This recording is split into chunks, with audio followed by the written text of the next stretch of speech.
to Unapologetically Woman.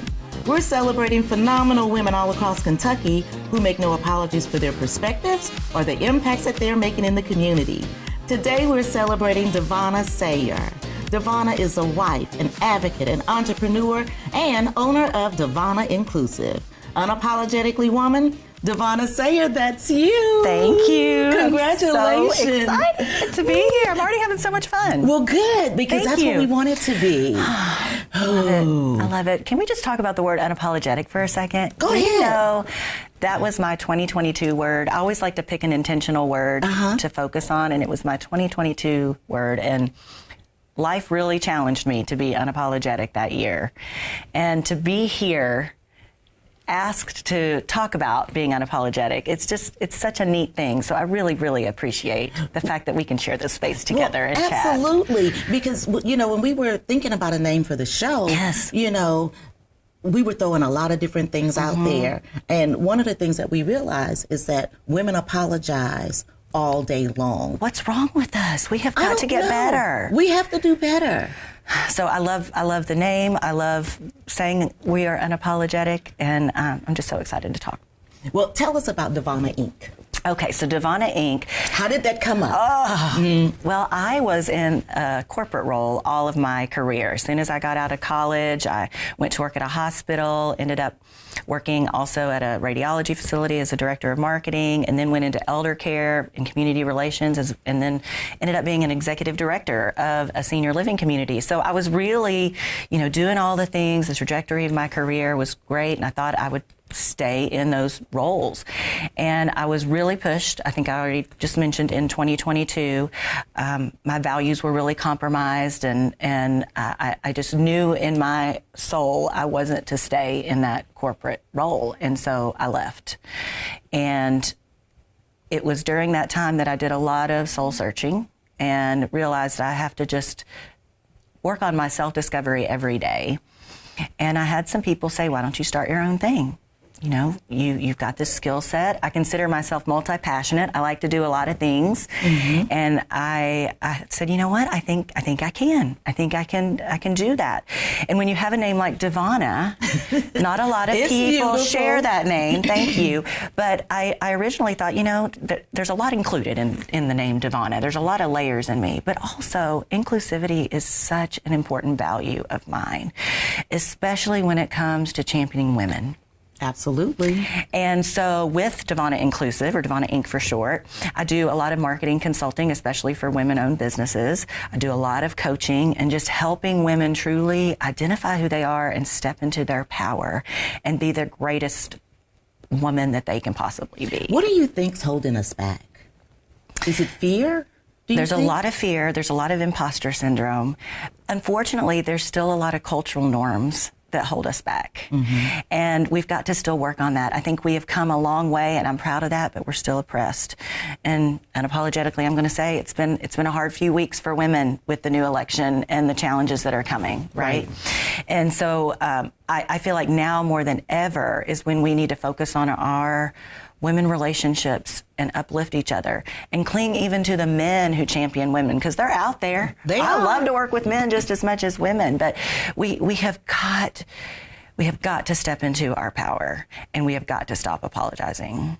Absolutely. And hold one another accountable for that. So, you know, animals really teach us a lot. I don't know if you're an animal person. Do you have pets? I have 2 cats in my house, okay, but neither one of them belong to me. One is for each daughter. Oh, okay. Well, I appreciate that you have cats. I love all animals. You have 2 cats. I have 2 cats. And in fact, I even sent a picture in. I don't know if she'll make it. She'll probably want royalties from it. But in this same time in my life, I had adopted a kitten, and she had really cute little tips of white on her ears and on her feet. And so we named her Tipsy. Okay. That's what a cute name, right? That's cute. And so we called her, and we still do, unapologetically Tips. Okay. That's what we always say. She's being unapologetically Tips because she knows what she wants. And she asks for what she wants, and she doesn't apologize for it. And I think that's where I feel really called to help women, is to say it is safe to want what you want, and it is safe to not want what you don't want. And it's okay to be a tipsy. Absolutely, it's okay to be a tipsy. I mean, she is my spirit animal. You know, she is going to love on you when she's ready to love on you, and if she doesn't want anything to do with you, she's done. And she really does. I've blogged about her multiple times on my website and things, but she really does teach me a lot. So. Well, and thanks for letting me share. Well, and absolutely. And well, while we're sharing the cats, you have a husband, David. I do. Yeah. I have a husband, David, and talk about championing women. He is wonderful, and gosh, what all can I say about him? He's just, I hit the lottery with a husband. I really, really did. And I'm very, very fortunate. We've been married 15 years, and he has really supported me. And I knew, you know, I've been through a lot of hardships with my career and just finding what I needed to do up until this point. And he's always been so supportive. Even, I got a great little story. During COVID, I was opening up a senior living community during COVID. That was a really hard thing, probably the hardest thing I've ever done professionally. How many rooms? And it was 132. That's a lot. Mm-hmm. That's a lot. Independent assisted and memory care, and we just happened to open during the pandemic.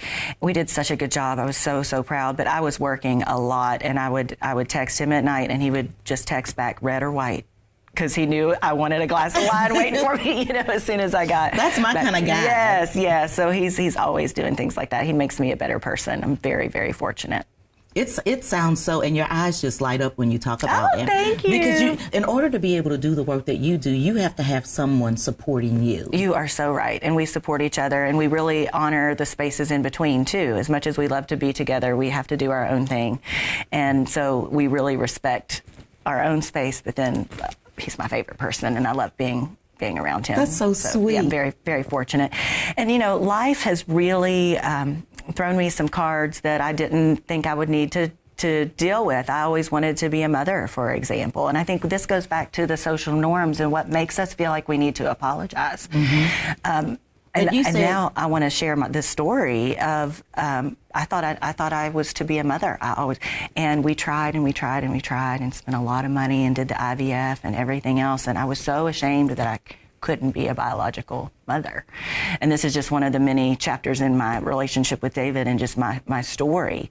Coming out of it, it has worked out just wonderfully that I'm not a mom to humans, you know, but I learned I could be a mother to a lot of other people and nurture in other ways. Mm-hmm. And so that was a big part of my unapologetic story, is coming out of that, like, it is okay. And now I need to share my story with other people that might be experiencing the same thing. And I'm so glad that you're sharing that, because a lot of women who can't conceive for whatever reason, they feel like failures. And I did. But let me tell you, I would much rather have failure than regret.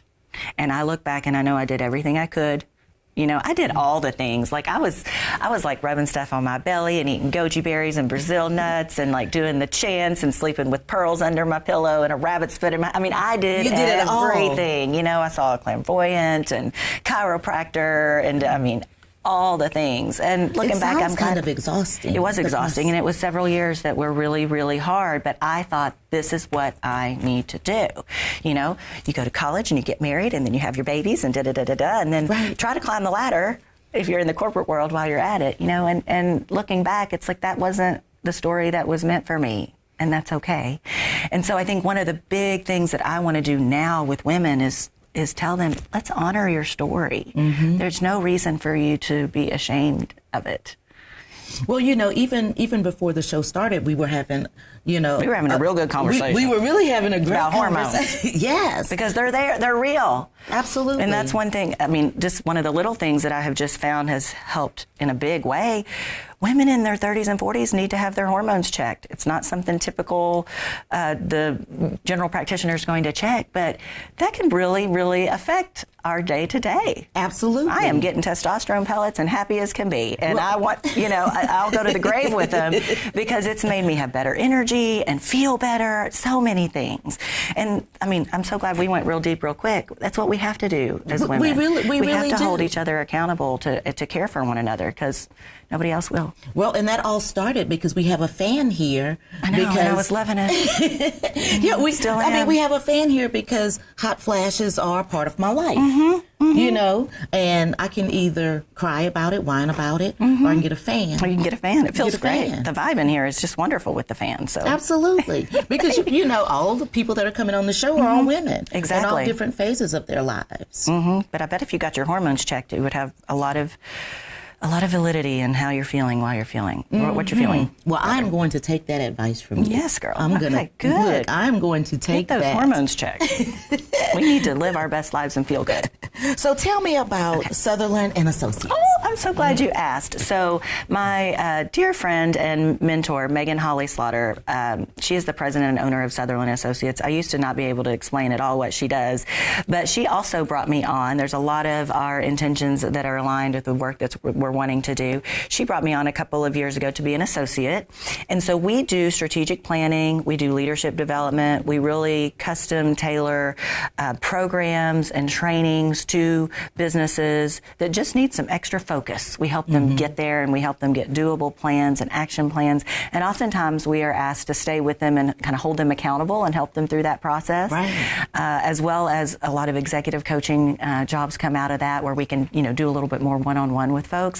And so, like I said, it's really aligned with the Davonna Inc. work, and it's just been so neat to have, you know, these different things, again, multi-passionate. Yes, you are. You truly are. And be able to work with someone that I admire so much.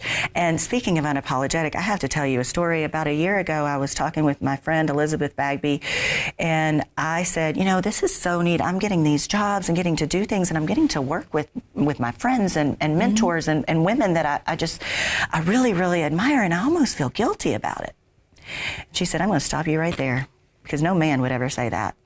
Ever. Ever. Said no man ever in the world. Yeah. So how wonderful is it that the universe has provided opportunities for me to work with these women that I've developed great relationships with, and now I can help support them and grow their businesses. Absolutely. And that's where I am. I feel very fortunate. And I really like the idea of women being able to support women, because it's not a competition. No. We're not in competition with each other at all. Never should be. Never should be. And, you know, if you can have those good friends that you can cling to, that are genuinely happy for you and want to see you succeed, you've hit the jackpot. And I think we're hitting the jackpot with you, too. Oh, well. We are. We are. I feel the same way about you. I have watched you just grow this Unapologetically Women program, and I'm in such admiration of you. And I feel so honored to be here. Thank you. I feel like Likewise. I'm in a dream a little bit. So no, you're not dreaming. You've earned every bit of this. Thank you. Every bit of it. You say that you want to be in the room where it's happening. I do. And what was it Shirley Chisholm said? If they don't have a seat at the table, grab your own chair. Bring your own chair. Bring your own chair. And that is so, like, we need to, and I found myself, especially in my younger career and in corporate, you know, I'd go in this big room and there would be chairs around the perimeter, and then there would be some at the table, and I would not sit at the table. Now, that was the old Davonna. But we really do need... The new Davonna sits at the head. Yes, I do. I'm willing to facilitate, mediate. What do I need? We need a strategic plan. Let's go. That's great. But yes, I want to be in these situations where I can have difficult conversations if it's going to lead to good change. I'm ready for a difficult conversation if it's going to help women get to that next step, if it's going to help the marginalized, if it's going to help the least of our brothers and sisters. That's where I need to be. I have worked hard to get there, and I owe it to especially the girls that are going to come after me. Right. Be in the room where it happens. I want to leave that legacy of someone that was really an advocate for women and good change. And so, to be this advocate for women, was your mom involved and had this? Okay, you're just grinning now. I'm so glad you asked about her, because I talked to her this morning and I was like, I'm going to be on this thing. It's called Unapologetic. And she was like, well, now you remember Tipsy was unapologetic. She's so sweet. What a good, we call her the Grand Meow. You know, because she's got grand cats. She doesn't have grandkids. So she was like, you'll have to tell the Tipsy story. I'm like, you're right, I will have to tell the Tipsy story. So my mom was a single mom. My parents got divorced when I was 3 years old. She was a school teacher, taught for 30 years, high school vocal music. And she was, and still is, such a badass. And from the very beginning, always said to me, never depend on anyone until you can depend on yourself first, and you can do anything a man can do. And she was always pushing me to run for that office or lead that group or throw myself, into this competition that school had or whatever it may be. And so I'm so fortunate that I had a mom just pushing me and making that the norm. What is something that you feel about your mom that you've never said to her that you'd like to say today?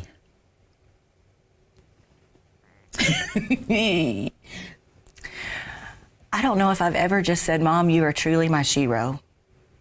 You have, I am who I am because of you. Look at me, you making me cry. I am who I am because of you. I am proud of who I am because of you. And one of the greatest things I'm proud of is that I'm your daughter.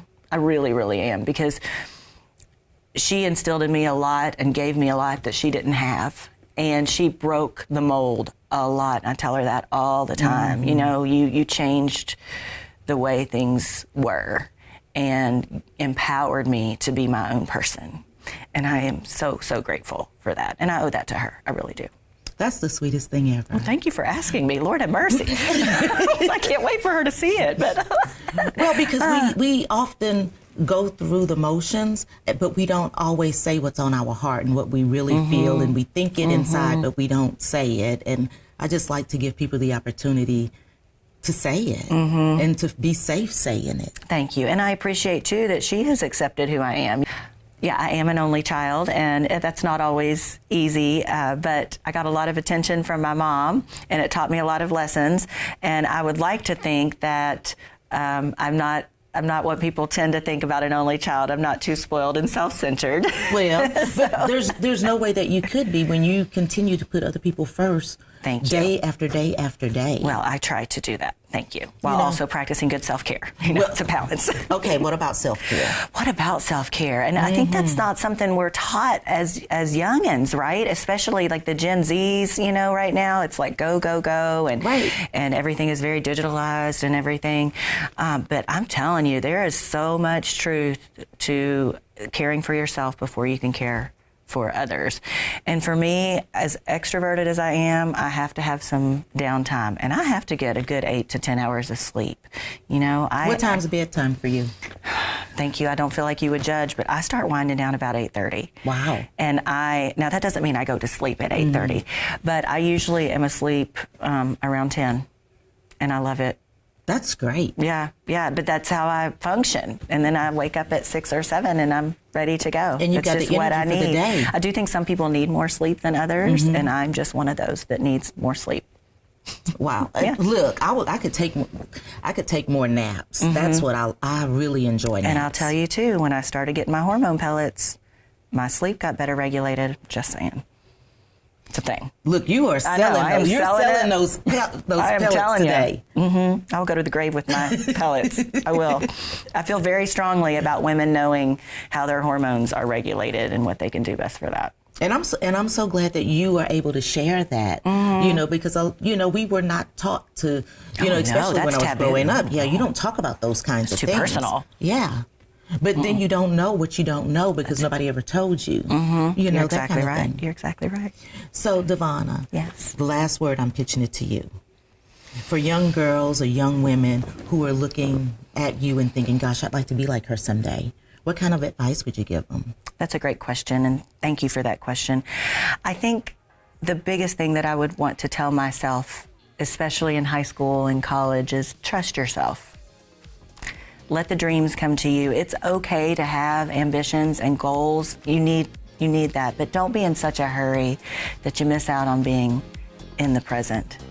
And it's also okay if things don't go the way you think they're going to go, because you're going to be a better person than you could ever imagine. Thank you so much. Thank you. This has been so good. I'm so glad I got to meet you. You too. You guys continue to watch as we celebrate other phenomenal women just like Davonna Saier, who are making amazing changes in our community. Continue to watch as we celebrate other women on Unapologetically Woman. I'll see you soon.